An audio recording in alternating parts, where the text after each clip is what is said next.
ખડા છે અને કાળા પણ છે। બંને ગામમાંથી રેતીની ચોરી બેફામ રીતે થઈ રહી છે। ત્યાં તો જે રેતીનું ખનન થઈ રહ્યું હતું, જે જવાનો રસ્તો છે, અહીંથી ટ્રેક્ટરો જે અહીંથી જાય છે, અત્યારે ગેટ બંધ કરી દેવામાં આવ્યો છે। અહીંયા ખડા ગામની જે પ્રાથમિક શાળા છે, બાળકો ભણી રહ્યા છે, સ્કૂલની નજીક જ આ જે રેતીનું ખનન થઈ રહ્યું છે।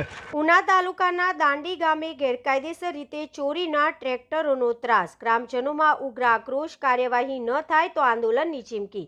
ઉના તાલુકાના દાંડી ગામેથી ખડા અને કાળાપાણ દરિયાખાડી વિસ્તારમાંથી ગેરકાયદેસર રેતી ચોરી કરી ટ્રેક્ટરો બેફામ નીકળવાથી ગામમાં ભયનો માહોલ જોવા મળ્યો। સ્થાનિક રહીશો અનુસાર દરરોજ 40થી 50 જેટલા ટ્રેક્ટરો દરિયાઈ ખાડી વિસ્તારમાંથી રેતી ચોરી કરી દાંડી ગામ મારફતે નીકળે છે। આ ગેરકાયદેસર રેતી માફિયાઓના વધતા આતંકના કારણે ગામમાં અનેક સમસ્યાઓ ઊભી થઈ છે અને હાલ ગ્રામજનો ભારે આક્રોશમાં જોવા મળી રહ્યા છે। બાળકોની સુરક્ષા પર ગંભીર પ્રશ્નચિહ્ન।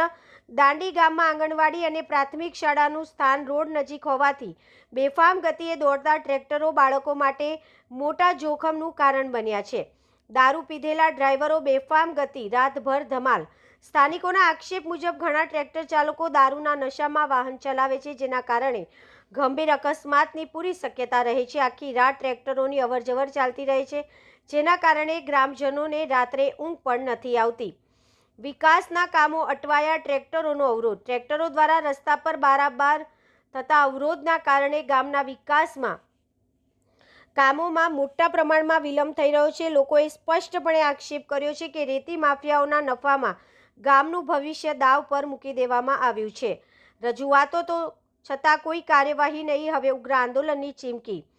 દાંડી ગામના રહીશ રાઠોડ માધવ સહિત ગ્રામજનો દ્વારા ખનીજ ખાતું, મામલતદાર, પ્રાંત કચેરી, કલેક્ટર ઓફિસ તેમજ મુખ્યમંત્રી સુધી અનેક રજૂઆતો કરવામાં આવી છે, છતાં હજુ સુધી કોઈ અસરકારક કાર્યવાહી ન થતાં લોકોમાં ભારે રોષ ફેલાયો છે। ધમકીઓનો ત્રાસ, ખાડા અને સેજલિયા ગામના ટ્રેક્ટર માલિકો પર આક્ષેપ। ગ્રામજનોનો આક્ષેપ છે કે રજૂઆતો કર્યા બાદ ખાડા અને સેજલિયા ગામના કેટલાક ટ્રેક્ટર માલિકો તરફથી ધમકીઓ આપવામાં આવી રહી છે। ગ્રામજનો હવે સુરક્ષા અને ન્યાય બંને મુદ્દે ચિંતિત છે। ઉના હર્ષદ વાંઢેર। પરિચય?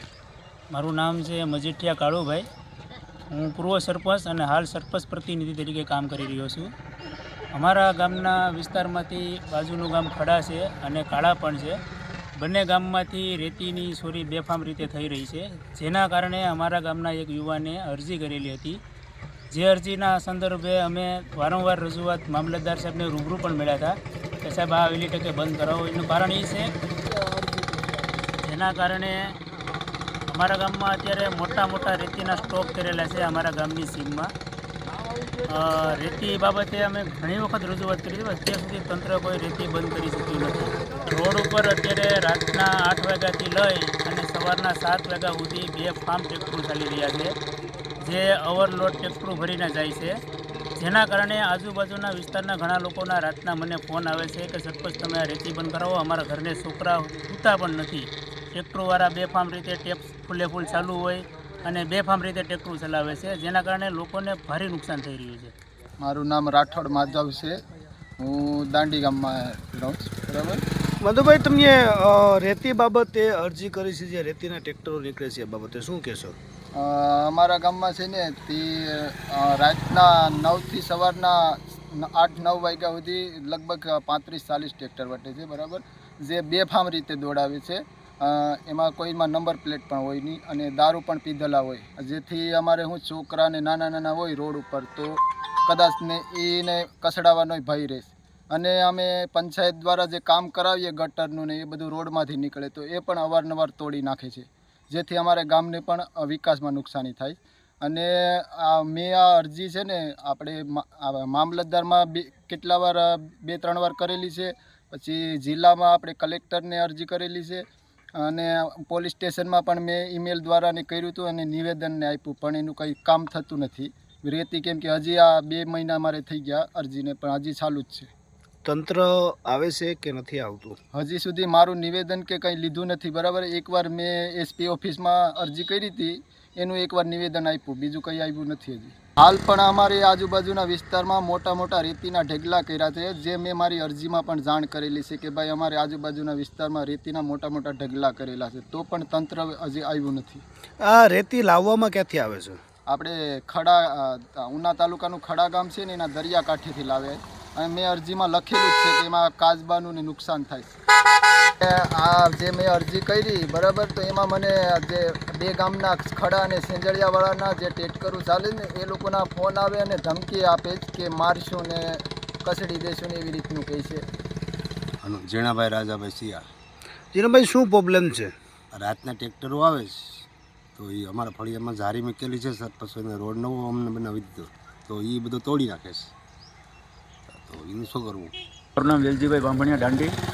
અત્યારે જે રેતીના ટ્રેક્ટરો 2 ફાર્મ ચાલે છે. અત્યારે સ્કૂલમાં નાના નાના બાળકો પણ જતા હોય છે, આ બાલવાટિકામાં કોઈ પહેલાં ધોરણમાં, તો એ બાળકો નથી નીકળતા હોય તો એ બાળકોને તો એટલી બધી અનુભવ ન હોય કે કઈ રીતનું વટવું, તો આ ટ્રેક્ટરવાળા 2 ફાર્મ ચાલે રેતીના ભરીને, કારા પણ ખડા સેંજરિયા, તો અમારે શું કરવાનું? અમારા બાળકો પણ ભણવા જાય છે, તો અમારે શું કરવાનું? શું માંગ છે તમારી? અમારી માંગ એ જ છે કે અત્યારે રેતી બંધ કરો. નમસ્તે મિત્રો, હું છું ચાંદની પરમાર. આપની મનપસંદ ચેનલ એટલે કે દીવ મિરર ન્યૂઝ ચેનલને લાઈક કરો, શેર કરો અને ફોલો કરો.